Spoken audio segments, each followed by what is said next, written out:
Maddie and Jimmy. Ladies and gentlemen, boys and girls, we are so excited. We've got our suits on. We're looking fine because tonight, Lego Masters Season 2 comes onto the telly and we are talking to the main man, Ryan McNaught, aka Brickman. Welcome to the Maddie and Jimmy live stream. Good morning, afternoon and evening. Hello. Woo, Hello. Oh, it's so lovely to see your face, Ryan. How are you? I'm going fantastically well. A little bit crazy in the coconut, getting all cooped up. But the good thing is we've all been in the right business for the last few years to be well used to that, playing with Lego all the time. Totally. Exactly. Being in a stuffy room is the thing of normality for us. Now, Ryan, this is not your first rodeo. A year ago, you were doing this for the very first time, and now tonight, Lego Masters Season 2 is going to go to air. How is it different from the first time for you? Well, I can say exactly the same thing to you, actually. That you've had a rodeo as well. So I feel like it's a bit of a family reunion, to be honest. Like most things, the first series, there's a lot of nervousness. There's a lot of, we don't know what it's going to be like. We don't know if it's going to work, if all those challenges we tested are going to work or not, We didn't know what you guys were going to be like. What are the contestants going to be like, So this time, we were surprised by ourselves. well, that makes both of us, I guess, doesn't it? So I guess the thing is, it's a bit like riding a bike again. We're hopping on the saddle one more time. We're going around again. It's exactly the same crew. Everybody's the same.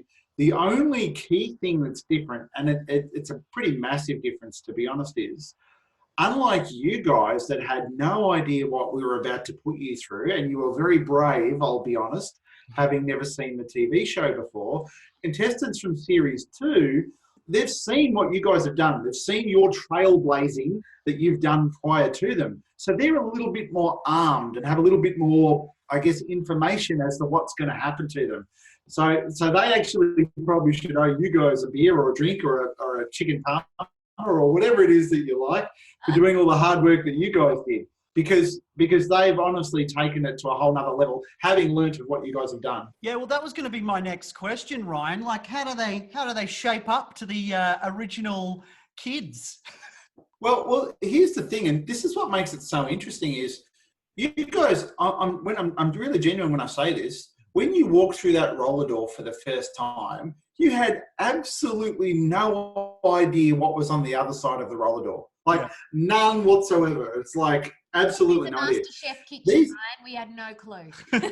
Correct, that's right. That wouldn't surprise me with what Hamish does, I guess. But so these guys, this time, they knew when that roller door opened that there was a brick pit. They knew that there was tables. They knew the types of challenges that were going to be thrown at them. Admittedly, they're all new and everything's, quite a bit different, but they had a bit of an inkling, whereas you guys, the Trailblazers, didn't. So with that, a lot of the teams, for example's sake, they've set up brick pits at home and have been testing themselves. Yeah, right. They've been doing all sorts of crazy stuff based on the learnings that you guys did. Yeah, totally. I love it. Oh, we're just so pumped though. Like seeing the trailer, which we've seen a number of times now. Jimmy and I have had it on pause, looking at all the builds. Like it looks epic. Like we are so excited to see where you guys take this next season. We're really pumped. Not giving anything away because we don't like spoilers, but do you think this new cast of teams are going to be put to the next level of tests? Is it harder? Would we be sweating if we were in this new season? So there's two answers to that question. So the first thing is, because all of these teams have prepared, they've seen what you've done, they've seen how you've done it, and they've kind of practiced. We've naturally had to take it to that next level, or else they wouldn't be as challenged as what they are. And not only did them as contestants learn as well, we learnt putting on the show as well what people are capable of and not capable of.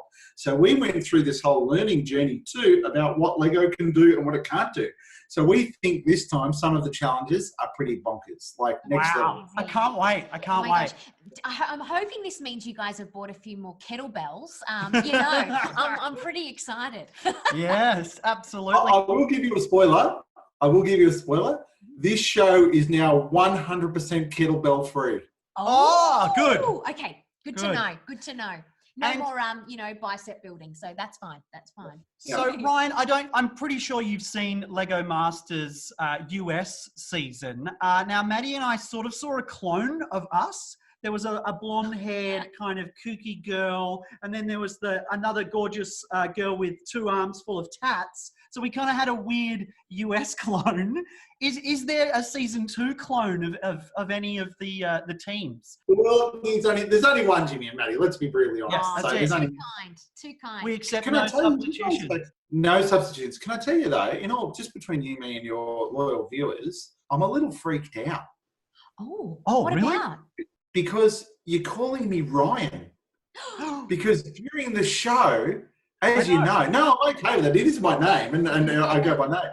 But as you know, during filming, we had to do many different takes and cuts because you just go, "Hey Ryan, have you got a sec?" or whatever the case happens to be. And as we know, that couldn't play on air.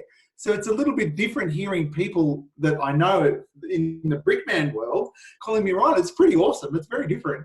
Yeah, I I love feel that. like when you're Ryan, you're a mate, but when you're Brickman, it's business, and there's a little bit of like, ooh, Mr. Business. Oh, the principal's here. Yeah, totally. Hey, speaking of putting people to the test, Ryan, as you know, there are many kids watching, and the chat is going bonkers. People are saying, "Hi, Lots of Ryan, we love questions. you, Ryan," but we have some questions for you. This is a bit like a current affair right now. Are you willing to answer the big questions? Hang on, let me just hang on. I just have a. Oh, a bit nerve-wracking. Do I need a lawyer or anything? Is it okay? I'm under oath. Under Maybe. Just big get the oath? phone ready. Okay, all right, let's go. Hit me with it. So the first question, Brickman, comes from Killian, and he has asked, have you ever built the Golden Temple from Lego Ninjago? Good build. So let me tell you, without giving too much away, my 2 young lads at one point in their lives were massive Ninjago fans. Cool. So we were right into Ninjago. It was probably about 2 or 3 years ago, and we pretty much built most things, including the Golden Temple. So we were all over Ninjago. But I've got to tell you, we haven't had a Ninjago set in our house for probably about 18 months or 2 years. Minecraft is. Minecraft. of Fair course, call. Fair of course. call. It's, it's gangbusters. So We much do more love mature, Minecraft. Totally. We have a question from Hamish Brickman, and he would like to ask. Oh, this is a different Hamish, not Oh yes, not Oh. Hamish from the show. not Hamish Blake. No. You still owe me $20, mate. Hamish would like to ask, what is your favourite part about being on Lego Masters? It's funny. We, as you guys well know, I mean, we have so much fun on the show. We really do. And I guess ultimately, watching people show their skills and their imagination in a pressure situation like Lego Masters, which then in turn inspires millions of other people watching it. Yeah. I mean, that's a pretty unique thing. It's not often many people get to say they get to do that. So I'm definitely going down that path. And I mean, even nowadays today, because we're all stuck, we're sort of, distancing and isolating, it's even cooler. Oh, Yeah. totally. Okay, we have a question from Grace, and her question is, what is it like to build Lego for a living? Well, it's pretty awesome because I get to play with Lego every day. So that's absolutely awesome. Look, it's funny. When I was growing up as a kid, I wanted to be 3 things. I wanted to be a train driver, a Supreme Court judge, and a Lego man. They were the 3 things in no particular order. So you can imagine as a kid of what you'd love to do, but you don't really, as you go through life and you go to school and all those kind of things, you kind of get a bit more sensible and realistic about what you want to do. So to be able to actually go back and do what I've always wanted to do as a young kid, that's really cool. It's no different to a sports person that wants to grow up, opening the batting for Australia or kicking the footy for whatever team they want to play for. It's the same sort of thing, just happens to be with Lego bricks. That's so true. I think it's cooler, to be honest. I know, But that's right? just my take. Wow. I love That's why you're on Lego Masters, Jimmy. That's exactly why you're on Lego Exactly. Masters. And not football masters. that. Correct them. Thank goodness. That show's terrible, by the way. That show's terrible. Okay, so Evie and Isla have a really cool question, and their question is, Do you travel to build, or do you only build here in Australia? No, I travel a lot actually. We've got a lot of Lego models stuck all over the world. And it's funny, often we'll build in our workshop and then ship it to wherever it's got to go, because some of these models can take hundreds and hundreds of hours and millions of bricks to put together. And it's funny, I've bumped into some Lego models that I've made over the years just randomly. I happened to be in Legoland in Florida a few years ago. And lo and behold, there was a model, and I didn't build it for Legoland. It had obviously been moved around a few times. It was like an old friend. It's like, oh, the mermaid, all this. And it was so our Lego models end up all over the world, which is pretty cool. I love it. We have a question from Elijah, and he asks Brickman, what age were you when you first started to build with Lego? And how old were you when you first built your first really cool construction? All right. So I got my first Lego set when I was 3 from my grandmother, Hazel Smith. Sadly, she's no longer with us, but she bought me a little blue boat about this big, and it was before Lego Men even existed. Minifigs weren't even around back in those days. Yeah, look, I don't want to tell you how old I am, but I was pretty old.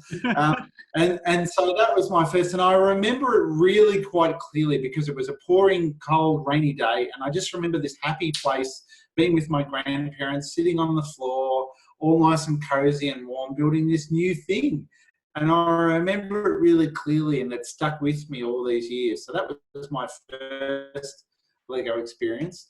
My first really super cool thing I built was back in the 80s, obviously watching a lot of television, science fiction and all that kind of stuff.